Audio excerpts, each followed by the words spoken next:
situations is always used in a negative way. What does that mean?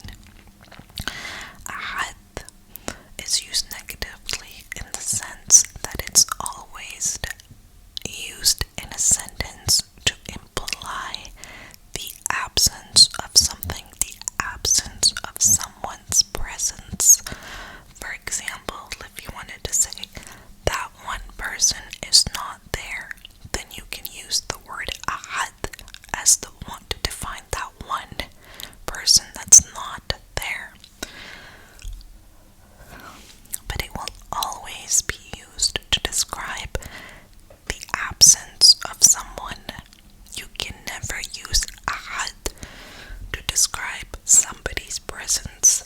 Like, for example, if you wanted to say that one person is there, you cannot use ahad in Arabic when conversing. Rather, you would use wahid.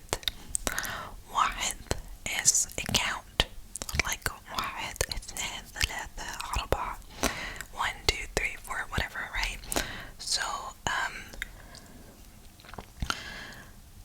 so if you wanted, so wahid is used in a positive way.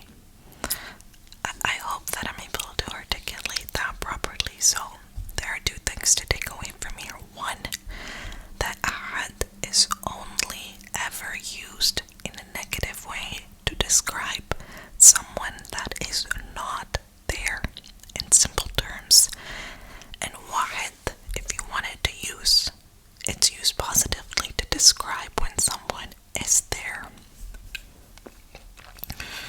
So let's bear that in mind and let's ask ourselves, why would Allah not use the word wahid when describing that He is one?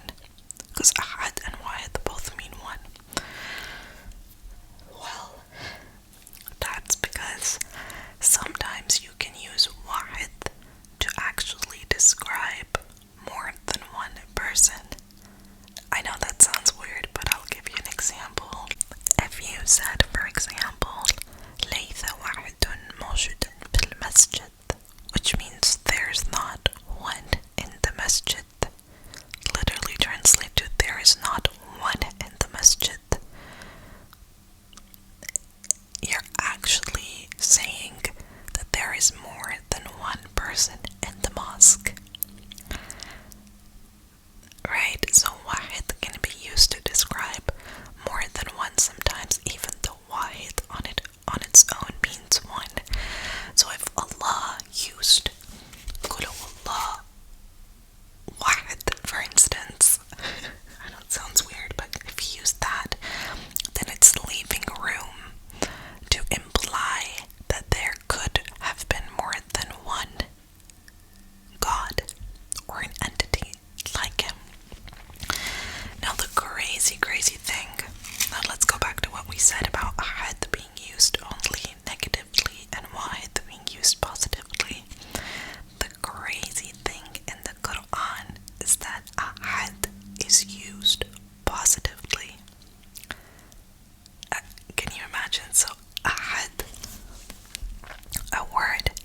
Samad is someone that you turn to, who you demand from in need, the one who has no faults or any likes of him, someone that is a goal in your life.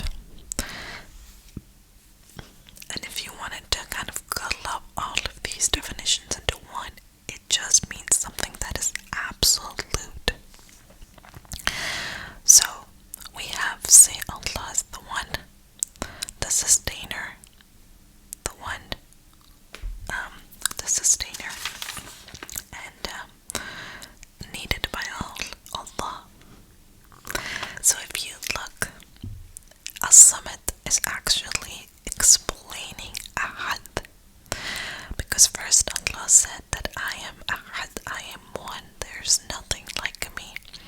As-Samad means I am the sustainer, the one that you need, which means what? That Allah is free of need. It is us that need Allah.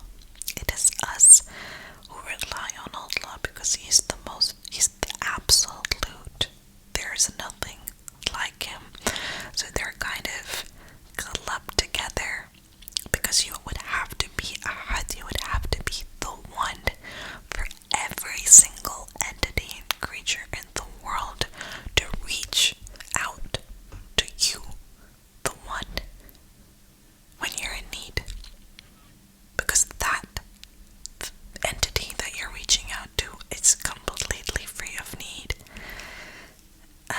is completely absolute, right? And also, that thing is your goal. You want to attain that, you make it your purpose. And as Muslims, we know that our life on this earth is temporary. Nothing is going to last in this world or account for anything except our deeds when we get handed our books either in our right or left hands on the day of judgment. So we know that, and we know that As-Samad is our purpose, our objective that we need to fulfill. We need to make Allah the center of our life. And why do we need to do that? Because Allah is Ahad. There's nothing else like Him ever. Nothing. So let's move on to the third ayat, which is Lam yalid wa lam yulad. Again, in English translation, that would just mean that He has never had an offspring, and nor was He born. Again, this ties into Samad and Ahad. Again, it's explaining, right? This verse again is explaining what Ahad means, what it means to be the one.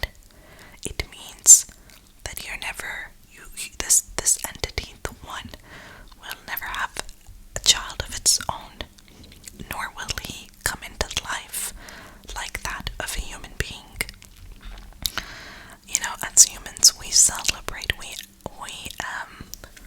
attribute success through offsprings, right?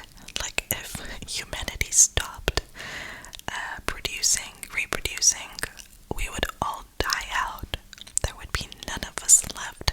So we celebrate the existence of mankind through reproduction. It's the most basic part of evolution when you study the conventional scientific explanations of survival and survival of human race and all that.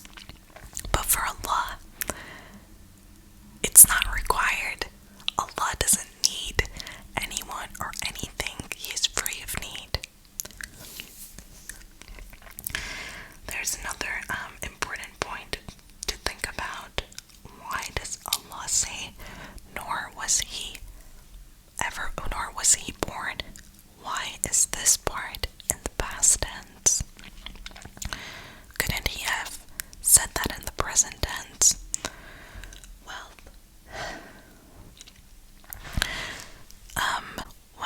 if Allah said it in the present tense, then it leaves room to consider the possibility that maybe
outside of space, outside of everything. Like, we can never understand or fathom how God operates. How can He be present at all times? Like, God can hear us, but without having ears. God can see without having eyes. God is nothing like its creation, and God is one. What does that, as Muslims, mean in our life to say that God is one? How many times do we in our daily lives kind of make everything, other things, our purpose? Like work, like money, like love, like marriage, friendship, gaming, hobbies, whatever. Everything else becomes a priority in our life, but the one who has given and created all of this we neglect.